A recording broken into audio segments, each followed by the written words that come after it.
문학 꺼낼게요. 문학 112쪽이에요.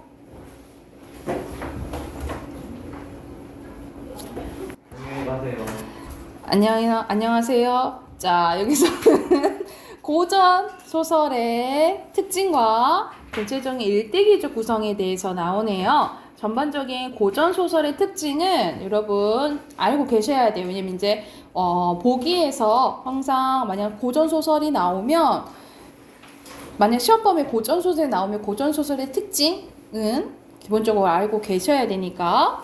자, 첫 번째는 고전소설 특징 우연성이 나오네요. 자, 우연히 일어나는 사건을 통해서 이야기가 전개된다라고 생각하시면 돼요. 우리가 우연의 반대는 오른쪽에 보면은 개연성이 있거든요.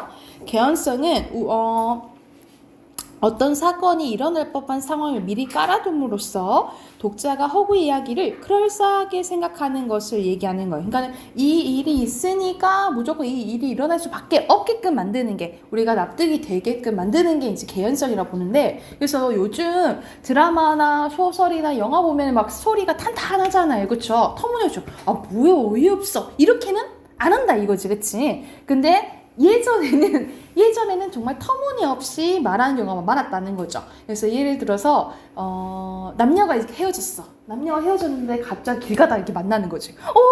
이러면서 이제 만나는 거지. 그래서 이런 게 우연성이라고 생각을 하시면 돼요. 그래서 예시가 조이안의 최척전 나와 있는데, 자, 오경 여자 주인공이 어젯밤 배 안에서 최척, 이 남편이에요. 최척이랑 오경이 이제 헤어지게 된 거야. 근데 최척의 퉁소 소리를 듣게 된 거예요. 조선 가락인데다 귀에 익은 곡조인지라 혹시 자기 남편이 저쪽 배에 타고 있는 게 아닐까라고 의심해서 시험 삼아서 자기가 예전에 남편한테 이제 들려줬던 시를 읊어봐요. 그러던 차에 밖에서 최척이 말하는 소리를 듣고 허둥지둥 엎어질 때 배에서 뛰어 내려옵니다.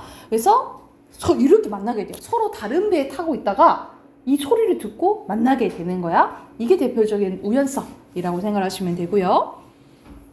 그리고 다 그런 건 아닌데, 자, 비현실적인 일이 나오기도 합니다. 비현실적 같은 말로 뭐라 해요? 전기적이야. 비현실적 같은 말로 뭐라 한다고? 전기적. 그래서 여기서는 전우치전이 나와 있는데, 우치가 요술을 부려서 왕연이로 몸을 바꾸고 걸문을 나오니 하인들이 메시어 왕연이 집으로 돌아가더라 하면서 둔갑술을 부리는 게 나오죠. 그래서 대표적인 이 또 비현실적인 내용이 나오는 게 홍길동전. 그치? 홍길동이 뭐라 해? 분신술 부려가지고 동해 번쩍 서해 번쩍 팔도에 똑같은 홍길동이 있다 해서 잡아들이잖아. 그치? 근데 나중에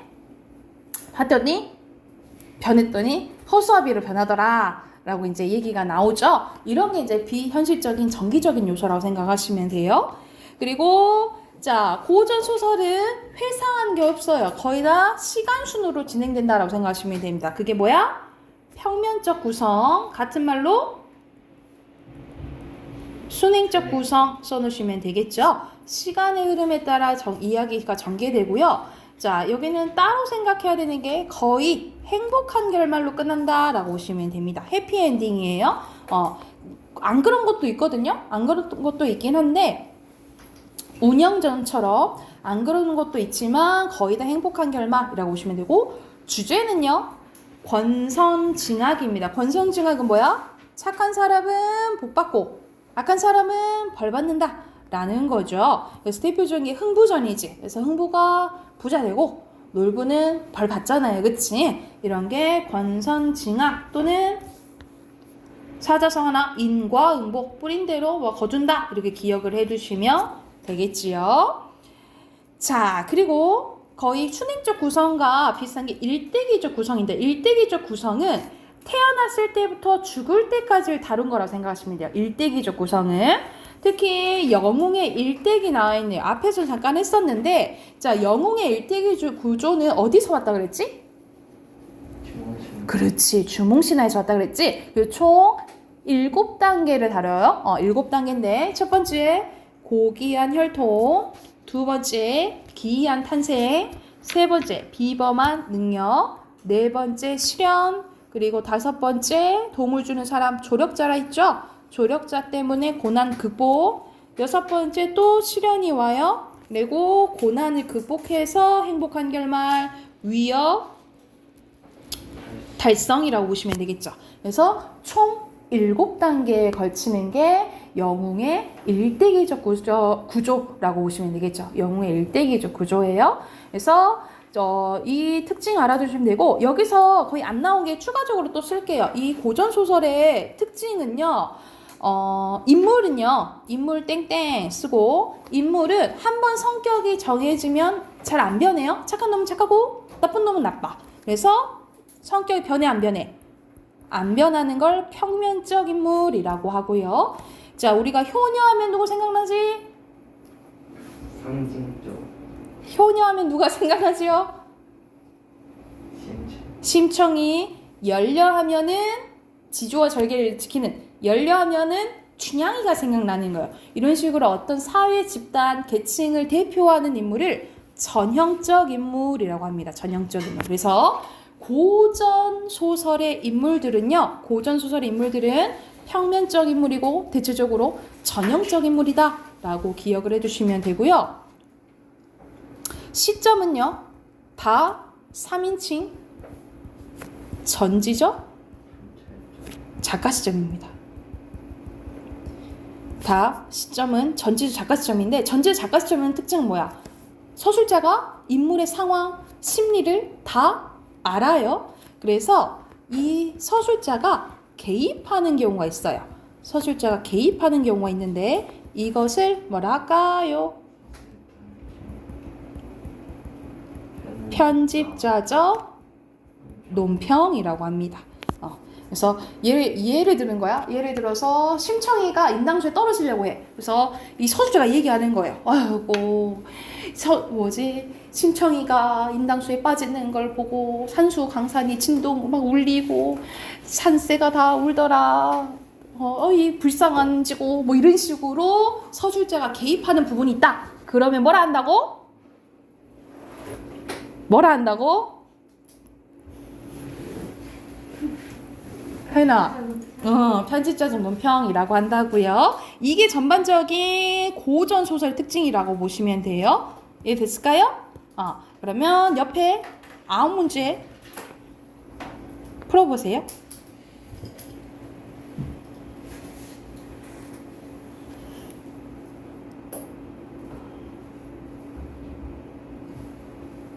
자, 답 확인할게요. 1번에 여기서는 양소유와 미인이 눈이 마주쳤대. 그러면 이건 우연 아니겠어요? 그쵸? 딱? 오고요. 미인이 갑자기 문을 닫고 들어간 것은 실제로 문을 닫고 들어간 게 비현실적인 일이에요? 아니잖아요? X죠. 그리고 3번에 시간의 흐름에 따라 진행된대. 그럼 뭐야? 순행적 쓰셔도 되고요. 평면적 쓰셔도 돼요. 권선 징하게요. 징하네, 그치? 여기서는 권선 징하. 고귀한 혈통이요. 그리고 아기를 꿈을 꾸고 낳았대. 고귀한 혈통. 기이한 출생이요. 그리고 17개월 오랫동안도 있었다.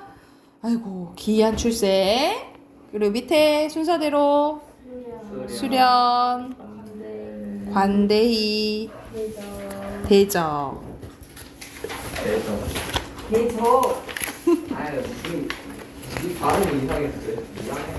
자, 106쪽으로 가면요, 신유복전이라는 이제 작품이 나오는데, 말 그대로 뭐뭐전 하면은 요게 주인공이라고 생각하시면 되겠죠. 바로 봐보면, 자, 신선의 점지로 태어난 신유복은요, 어려서부터 부모를 잃고 정처 없이 떠돌아다니며 다른 사람의 도움으로 먹고 삽니다.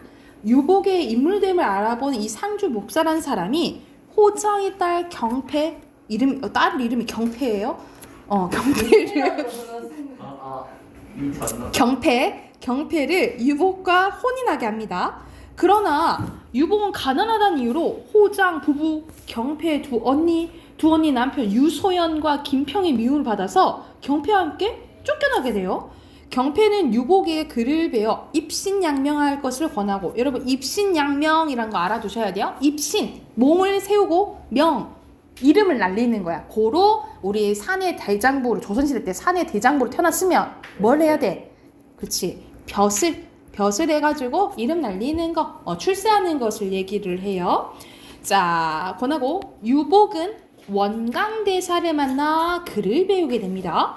유복은 그럭저럭 과거 날이 당도하여 과거 보는 장소에 기구를 차려가지고 과거를 보는 곳에 들어갑니다. 자리를 얻지 못하고 민망해하다가 한 곳을 바라보니 예전에 유소연과 김평 자기 똑같은 그 사위들이잖아요. 그 사위들인데 자리를 넓게 점령하고 앉아있더래. 그러나 전애들은 제 글을 치지 못하여 남의 손을 빌려 과거를 보려고 술상을 많이 차려 같이 과거를 보는 일을 관대히 대하고 있었대. 유복이 속마음에 반가워 그 옆으로 갔는데 세상에 용서받지 못할 놈이 유복을 보고 벌컥 화를 내며 이 거지놈이 어디로 들어왔냐? 저는 모여서 잡아내라. 사람이 많이 모인 것을 보고 쫓아왔으니 빨리 잡아내라. 눈앞에 썩 없어지라 하면서 크게 자기한테 잘못한 것도 없는데 이렇게 박대를 해요. 유복이 분한 마음 먹고 다른 곳으로 가서 거적을 얻어 깔고 앉았대요. 이윽고 글쎄목에 내어 걸리었는데 유복이 한 번 보고 한숨에 줄기차게 써내려가서 순식간에 제일 먼저 바치고 여관으로 돌아와 방북기를 기다리고 있었대. 그래서 가장 먼저 이제 시험을 쭈르륵 잘 치고 제출하고 나온 거죠. 그런데 유소연, 김평 이 두 놈이 겨우 남에게 글장이나 얻어보고는 방기달 염치가 없었던지 곧 출발하여 내려갔는데 이때 호장 부부, 그러니까 장인어른은 뭐 장모님이겠죠? 경옥, 경란이 반기어 나와 영접했대. 술상을 차려놓고 술을 권하니 그 두 놈이 널리 친구를 청하여 흥청댔대요. 이때 경패 그 두 사람이 과거에 갔다가 무사히 돌아온 것을 알고 행여나 난군, 자기 남편이 과거 보는 장소에 왔는지 만났는지 궁금해서 소식을 들으러 갔는데 마침 흘러나오는 소리를 들었대요. 유소연, 김평이 바깥사랑에서 호장더러 장인 어른한테 이제 얘기를 한 거죠. 자, 유복을 과거 보는 데서 만나서 끌어 쫓아냈다라는 그 말을 하니까 호장이 크게 큰 소리로 아이고 그놈 잘 박대했네 하면서 좋아했다라는 거야. 이때 낭자는 경패죠. 그 짓거리는 말을 듣고 난군이 과거 보는 장소에 무사히 간 것을 알고 기뻐했으나 그 두 놈의 소위를 생각하며 괘씸하기 짝이 없었대. 웅집으로 돌아와 탄식하기를 세상에 몹쓸 놈이 있구나. 몹쓸 놈도 있구나. 난군이 타인과 달라 찾아갔으면 함께 과거를 볼 것이지 도리어 많은 사람 앞에서 모욕을 주다니 난군인들 오죽이나 분통이 터졌나. 겨죽을 쏘놓고 먹으려 하나 목이 메어 못 먹고 하늘을 우러러 추건하여 했대요.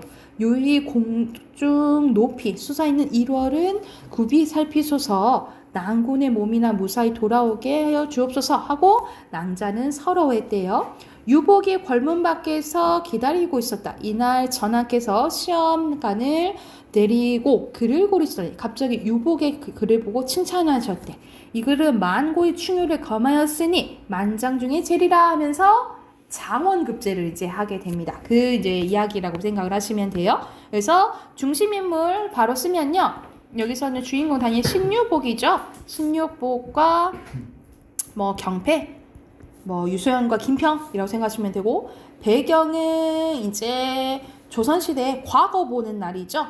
과거 보는 날 그리고 장소는 뭐 과거 보는 곳이라고 생각하시면 되겠죠. 중심 사건 및 갈등은 과거 보는데 누구랑 만나요? 신유복이랑 그 유소연, 김평과 만나잖아요. 이거 유소현이에요? 잘못 썼다. 유소현, 김평과 만나게 되는데 유소연과 김평에 의해서 박대당하게 되죠. 그쵸? 그래서 전반적인 외적, 겉으로 드러나는 외적 갈등이 드러난다라고 보시면 됩니다. 그래서 여기서 간단하게 주제 쓰고 뒤로 넘겨서 문제 풀게요. 주제는 신유복의 고난과 이를 극복하는 과정이 드러나 있다라고 보시면 됩니다. 쓰셨으면 뒤로 넘겨서 세 문제 바로 풀어보세요.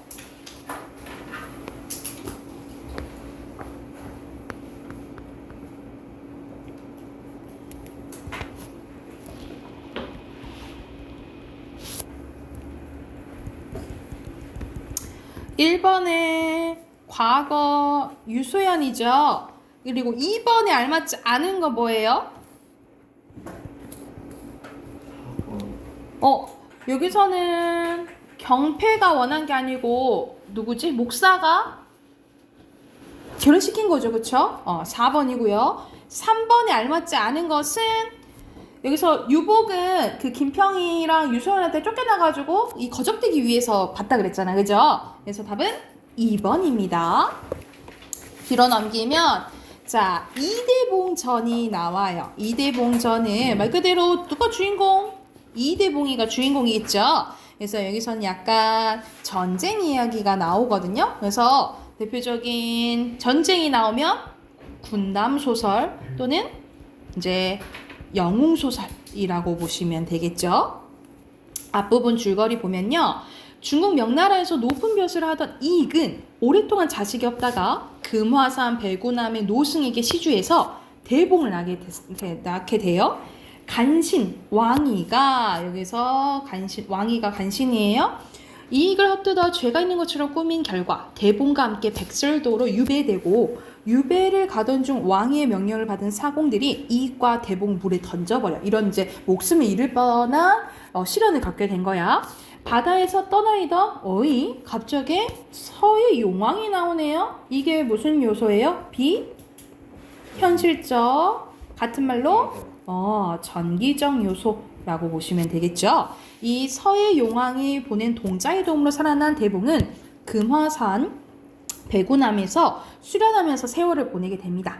이때 이공자 대봉이 금화산 배구남에서 밤낮으로 공부를 부지런히 세월이 여류하여 나이 이팔에 이르렀더니 일일은 노승이 뭐라고 하냐면 이제는 공자애군이 다하고 기운이 돌아왔으니 빨리 경성으로 올라가서 공명을 이루세요. 뭔가 나라를 위해서 일을 하세요. 공을 세우고 이름을 알리세요. 라고 얘기를 한 거죠.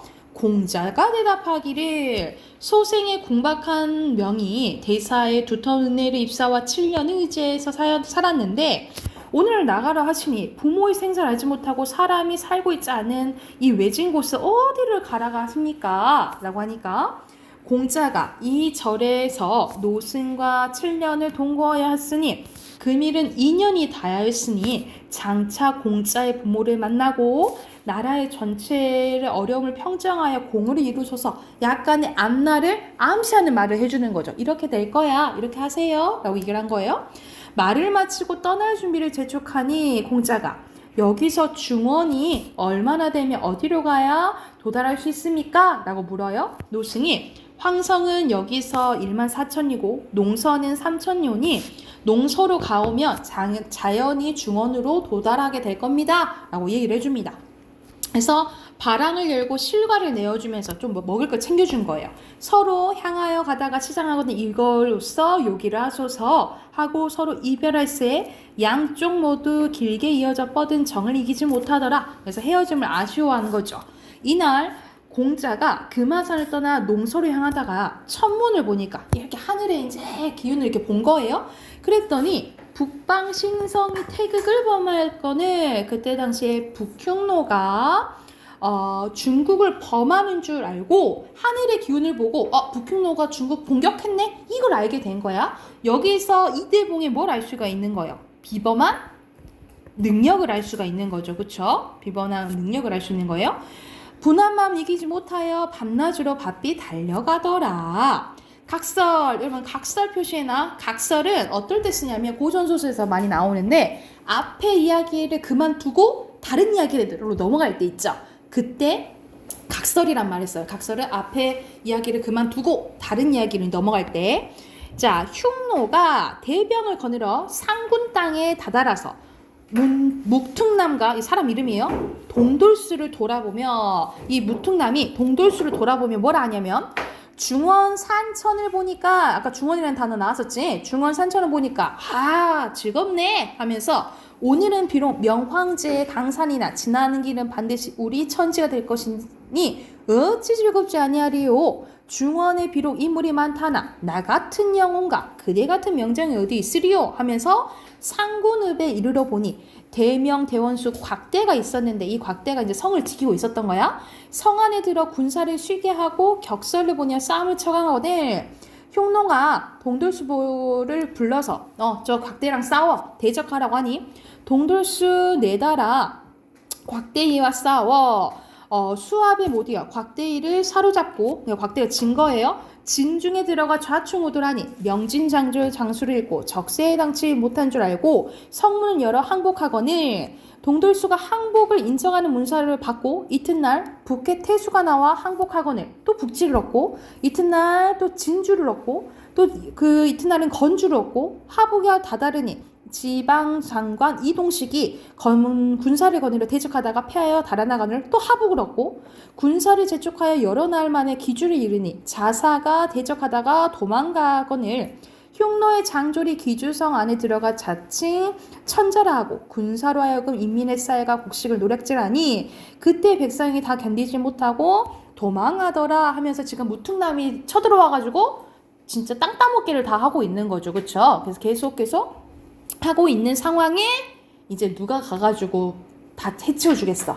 이대봉이 가서 해치워주는 이야기라고 생각을 하시면 됩니다. 그래서 여기서 중심 인물은 당연히 이대봉이고 배경은 대봉 여기서는 뭐 시간적인 것은 놔두고 공간적인 것은 처음에 금화산 대구남에 있다가 지금 이제 북퉁남이 상군읍으로 처음으로 쳐들어오죠. 그래서 지금 상군읍을 시작으로 땅 따먹게 하는 지금 상황이라고 생각하시면 되겠죠.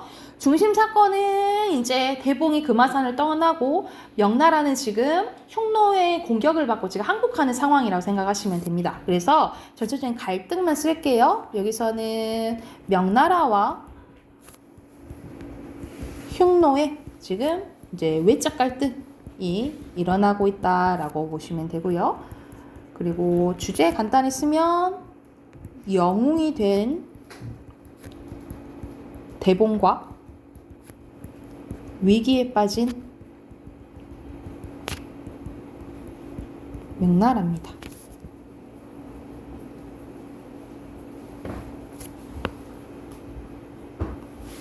또 옆에 네 문제 풀어야겠죠?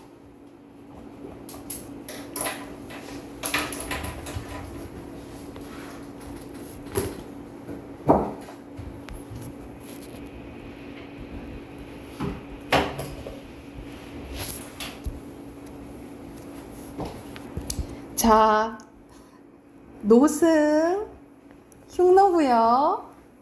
5번에 알맞지 않은 거 서연아 몇 번이냐? 몰라요. 너는 알아요. 몇 번입니까? 여기서는 4번 4번이죠. 어린 시절 누구랑 함께 했다 했어요? 저요. 노승과 함께 했다 그랬죠. 그쵸? 6번에 5번 그리고 7번에는 자 천문을 살펴보니까 뭐가 태극을 범했다 했어? 북방 신성이죠. 북방 신성 어디 나와 있어? 여기 나와 있죠? 그래서 밑줄 그어놓지? 여기 보시면 됩니다. 오케이 문법 어제 숙제 있었죠? 있었어요? 네. 답 확인해 봅시다. 채점할 동안 답을 볼게요.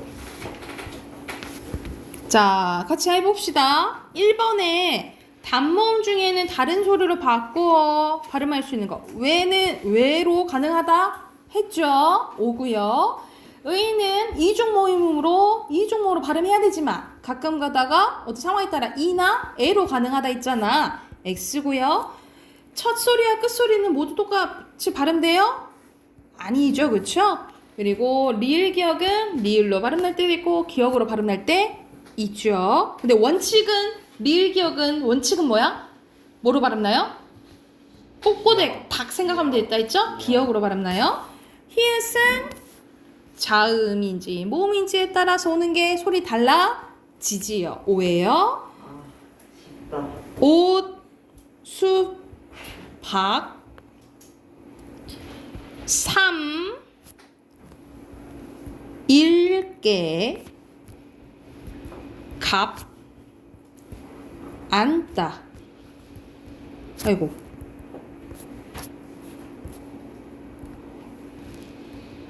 넓다.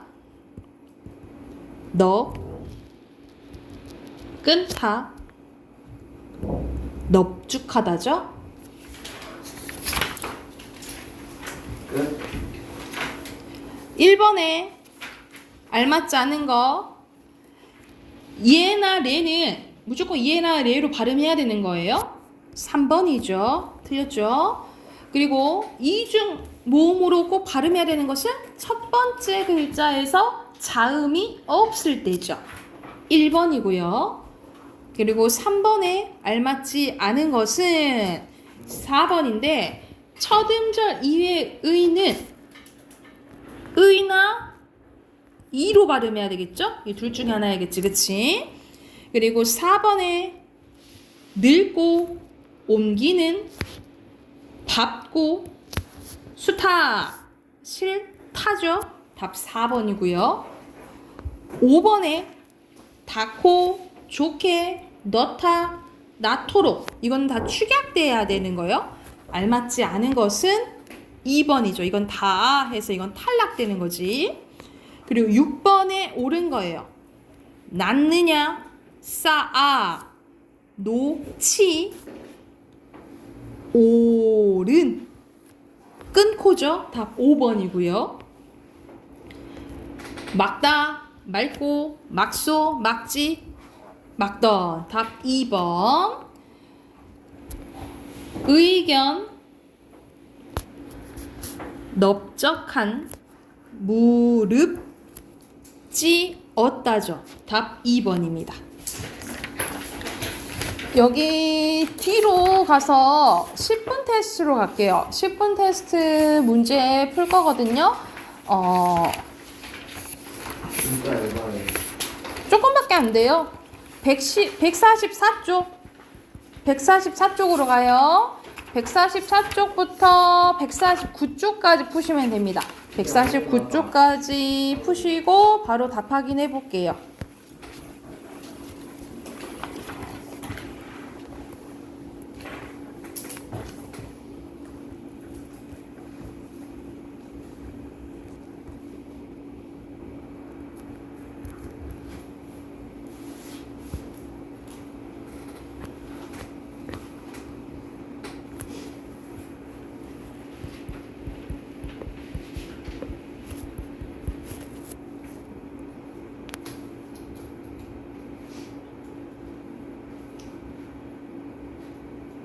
정윤이 다 했대. 자, 채점해 봅시다. 140, 자, 144쪽 1번에 요것들은 이중모를 발음할 수 있다 했죠. 오. 그리고 레는 얘로 발음해야 되고요. 표기랑 발음이 같아요. 얘는 안, 팍. 기억으로 발음 나잖아. 그치? 다르죠? 낫 소리 같죠? 오. 뭐 하세요? 그리고 뭐 하세요? 그리고 막다만 되죠? X. 그리고 넓다죠? 리을이에요. 리을 비읍은 리을이 원칙이에요. X. 네. 그리고 니은으로 하면 니은 네, 아마 니은으로 발음된다 했지요. 그렇다고 합시다. 의, 예매, 예, 너은, 넣은 일지 읽지. 리을 기억은 기억이 원칙이라고. K 읽지. 흑, 기억. 넙, 비읍. 암, 미음. 깃, 디귿. 옳고, 옳고 끄는, 너을, 넣을 쌓인, 사인 고른. 답 1번. 요것만 축약돼요. 오케이 17번에 적절한 거네요. 의장, 고쳐. 은혜는 은혜하니 그냥 은혜죠. 그리고 연 띄우기 맞네요. 4번이고요. 물빛, 좋다. 빗질, 멋지다, 같지. 답 2번. 오케이 끝 빠이. 1번에 적절한 거예요. 여기서는 고쳐, 의뢰, 주례사죠? 3번이고요. 자, 의가 두 가지로 발음될 수 있는 경우에는 의나 이, 그러니까 두 번째 글자일 때예요. 그러면 두 번째. 답 3번. 그리고 있다, 뱉다, 빗다, 쫓다, 덮다. 5번. 곪다, 읍고, 핥다, 없다. 왜 고리예요? 답 4번. 5번에 리을 기억은 기억이 원칙이지만 뒤에 리을이 오면 리을로 발음된다 했죠. 그쵸? 그러니까 환경에 따라서 달라지는 거예요. 그래서 답은 5번. 마나 탈락되는 거예요. 안에 안은 탈락되네. 2번이네요. 발음이 다른 것은 안따고요. 안타예요. 5번이고요. 그리고 이거는 넓적하다잖아. 비읍으로 발음 나죠? 밟고. 아빠. 자, 9번에 잘못된 거요. 5번이죠. 만만찬 은이에요. 은. 탈락돼요. 히읗. 10번에 넣지. 읽기. 맞는데? 끈. 2번. 캐습니다. 좋으면 빗다가. 답 2번. 11번에 여러분 이걸 봐야 돼. 기역, 미음, 비읍으로 발음되는 거가 아닌 거를 고르는 거야. 물고, 늙다, 삶다, 담고, 읍지야. 답 1번. 네. 12번에 적절하지 않은 거 훑고, 암과, 굵디, 굵은, 밟다, 흙더미죠. 5번이에요. 13번에 알맞지 않은 거 햇살, 좋은, 새파라, 코죠. 3번입니다. 앞으로 다시 갈게요. 아 진짜 아닌 것 같아요. 뭐가요? 아는 것 같아요. 86쪽으로 갑니다. 86쪽.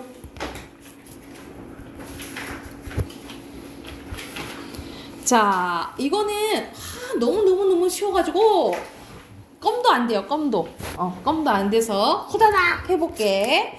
자, 이거 우리 1학년 때 배웠던 거죠. 언어의 기본적인 특성입니다. 언어의 기본적인 특성은 4가지라고 보시면 돼요. 언어의 자의성, 사회성, 역사성, 창조성이에요. 플러스로 기호성과 규칙성이 있긴 해요. 규칙성 같은 경우에는 우리는 주어, 목적어, 서술어 순이죠.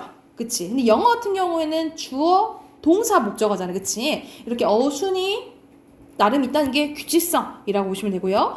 우리가 이제 기호성은 언어는 말한 이가 표현하고자 하는 내용인 의미를 일정한 형식의 말소리로 나타내는, 이거를 나무라고 나타내는 걸 기호성이라고 생각하시면 되고. 자, 근데 우리가 보통 교과 과정에서 강조하는 4가지 특성은 자의성, 사회성, 역사성, 창조성이에요. 먼저 자의성이라는 것은, 자, 언어에는 음이랑 말소리가 있어요. 뭐가 있다고? 음이랑 말소리가 있는데, 같은 말로 내용과 형식이라고 보시면 돼요. 음이와 말소리가 있는데 요것들은 필연적으로 반드시 이렇게 이루어져서 결합된 것이 아니라 우연히 결합됐다라고 보시면 돼요. 그러니까 예를 들어서 동명의 이름이 동명인 것은 우연히 그렇게 됐다라고 생각하시면 되겠죠. 네. 동명이가 아니고 동은이가 될 수도 있었다라는 거지. 그치? 동은이가 될 수도 있었다라는 거지. 그치? 그래서 자, 임의대로 정한 거여서 반드시 우리는 지금 이걸 나무라고 부르지만 꼭 나무라고 부를 필요는 없고, 나무라고 부르게 된 건 우연히 그렇게 된 거예요. 그게 무슨 점? 자의적이라고 해. 그래서 자의성 기억하시면 되고요. 그래서 우리가 이게 의미죠. 의미를 지칭하는 형식이 나무, 트리, 무슈, 기 이렇게 다양하게 될 수 있다는 게 자의성이고요. 우리가 동음이어도 있고 다이어도 있죠. 우리가 다이어는 뭐야? 한 가지 말에 많은 의미가 짓는 거고, 동음이어는 소리는 같은데 뜻은 완전히 다른 거죠. 이거와 관련된 것도 자의성과 관련된 거를 생각하시면 돼요. 그런데 우리는 이걸 그냥 뭐라고 약속했어? 나무라고 부르기는 나무라고 약속을 한 거야. 그게 사회성과 관련된 거예요. 언어는 한 사회에 속한 사람들 사이의 사회적인 약속이므로 개인이 함부로 바꿀 수 있다 없다? 없어요. 만약 바꾸게 되면 어떤 문제가 생길까? 의사소통. 그치, 의사소통, 원활하게 의사소통하기가 어렵다라고 보시면 되겠죠. 내가 저 컵을 원해. 저 컵을 원하는데 네, 저 컵을 콩으로 부르고 싶어. 그냥 콩콩콩 했어. 그냥 콩콩콩콩 하면은 동네가 줄까? 알아보기가 힘들겠죠. 그쵸? 이게 사회성과 관련된 거라고 생각하시면 되고, 자, 역사성은 언어는 시간의 지남에 따라서 새로운 말이 생겨나기도 하고 소리나 의미가 달라지기도 하고 없어지기도 해요. 그래서 새로운 말이 생겨나는 것을 우리가 단어로는 생성이라고 하고요. 달라지는 것은 변화라고 하고요. 없어지는 것은 소멸이라고 합니다. 그래서 언어가 갑자기 완전 새롭게 생기거나 변화되거나 그리고 없어지는 것을 무슨 성이라 한다고? 역사성이라고 한다고. 역사성. 그래서 우리가 스마트폰, 인터넷, 네티즌, 댓글 이런 것들 새로 생겨난 말이고요. 변화된 거는 소리가 변할 수도 있고 의미가 달라질 수 있어요. 그래서 우리가 지금의 나무는 나무라고, 뿌리는 불휘, 개는 가히, 꽃은 곶, 그리고 그림자는 그림에, 여름은 여름이라고 했고요. 자, 의미가 달라지는 것은 크게 세 가지로 나뉘어집니다. 확대, 축소, 이동. 여러분 이거는 기억해 두세요. 이거는 고등과정까지 쭉 나와요. 고등과정까지 쭉 나오기 때문에 알아두셔야 되는데, 확대 같은 경우는 우린 다리는 짐승다리, 사람 다리를 의미하는데 우리 안경 다리라고 하고 책상 다리라고 하잖아요. 그치? 이거는 의미의 확대라고 보시면 돼요. 세수하다도 마찬가지예요. 우리가 세수, 한자로는 뭐야? 시스를 세자에다가 숫자가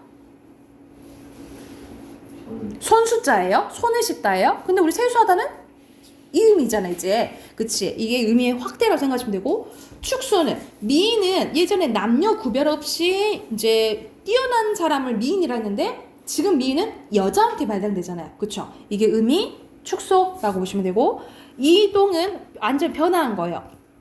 어리다는 자 우리가 영하다라는 거잖아요. 그치? 나이가 적다라는 뜻이잖아요. 그쵸? 근데 야 너 어리다 이렇게 얘기한 거는 어리석다 이런 뜻이었고요. 아이고 어여뻐라 이런 건 지금 이쁘다는 뜻이잖아요. 그런데 아이고 어여뻐라 이렇게 예전에는 아이고 불쌍하다 라고 얘기하는 거라고 생각하시면 돼요. 완전 의미가 다르죠. 그치? 이게 의미의 이동에 해당돼요. 의미 이동. 그리고 아예 없어진 경우가 있었어요. 우리가 거의 순우리말 한자어 했을 때 한자어가 살아남는 경우가 많았거든요. 그래서 숫자와 관련된 거 숫자 100, 1000에 해당되는 게 온, 즈문이고요. 산, 순우리말 매고요. 그리고 강은 가람입니다. 근데 순우리말이 오히려 사라진 경우라 생각하시면 돼요.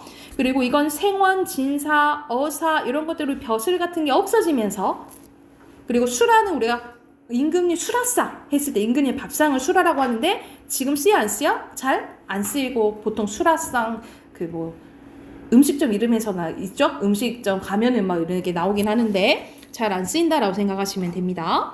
그리고 창조성은 역사성이랑 헷갈려 하시면 안 돼요. 아까 전에 새로 생기는 건 역사성이라 했어. 근데 이미 내가 알고 있는 단어 있죠. 내가 새롭게 배운 단어를 가지고 무한한 단어나 문장을 만들 수 있는 게 창조성이에요. 그래서 우리가 이미 알고 있는 단어를 바탕으로 단어나 문장을 새롭게 무한히 만들 수 있는 게 뭐라고? 만나는 게 아니고 뭘 자꾸 만난대. 만들 수 있는 게 창조성이라고 보시면 됩니다. 창조성이라고 보시면 돼요. 그래서 우리가 이미 알고 있는 거여야 돼요. 새롭게 만드는 게 아니고 이미 알고 있는 단어로 또 다른 단어를 만들거나 문장을 만들 수 있는 게 뭐예요? 창조성이라고 보시면 됩니다. 87쪽부터 89쪽까지 문제 얼른 풀어보세요. 오늘 여기까지 하고 끝내줄게요. 웬일로? 언제는 뭐 안 그랬나? 답 확인해 봅시다. 1번에 1번 자의성, 2번에 사회, 3번에 4번 역사성, 4번에 창조성. 창조성. 밑에 순서대로 이렇게 요렇게 요렇게 요렇게. 9번에 순서대로 OX. 1번에 아닌 거요. 4번이요. 변해요. 4번이고요. 2번에는 요거 보면은 자의성 관련된 거지, 그치? 이번. 자의성 관련 없는 것은 2번이요. 2번이에요? 네. 3번이죠. 이건 사회성 관련된 거죠. 사회성. 자, 3번에 적절한 것은 여기서는 마음대로 바꾸면 안 된다는 거잖아. 그치? 이것도 사회성 관련된 거고요. 4번에 알맞지 않은 거 6번? 아니, 5번? 5번. 여기서는 변화한 거지. 이거는 그냥 변하지 뭐 의미가 확장되는 것까지 아니겠죠? 5번입니다. 여기까지 하고 다음 시간에 볼게요. 숙제는 없음. 니 아니고 공부해 오세요. 월말 평가 보니까 문장 성분 알겠지? 일요일 날 볼게요.